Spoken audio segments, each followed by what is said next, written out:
I think there's several things that we need to do. I think first of all there's a need for more representation in the European Parliament. It would be good if we have more young people in the European Parliament, but that wouldn't resolve everything. I think also young people should be engaged at all levels of civil society and at all levels of the political life, let's say, and find their role there. So we should really encourage them there. And maybe as if I would be an MEP, would be good to have a council of young people.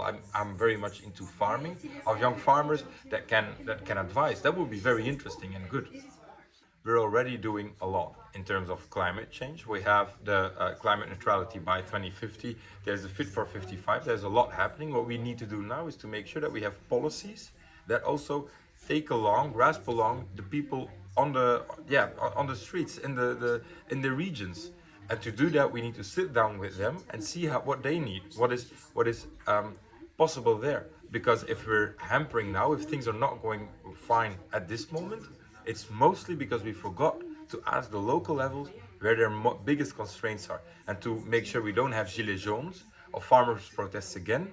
We need to include them in our policy and make sure they see those objectives and they think they're part of the solutions for them as well. Digital technologies, for me, I think the biggest digital technologies are those that can make the biggest difference are right now social media, and they can be useful, but I nevertheless think we should really have a big debate on social media and how we use it in politics. Because social media can be useful, but it can also be just a fuel for more populism. And to fight that, we need to make sure that the emotions of social media are backed with ratio. And that goes for my party and what I do, but it goes for all parties. And we should have more regulations and more certainty that what is said on social media, for example, is also correct, also by other parties, let's say extreme parties.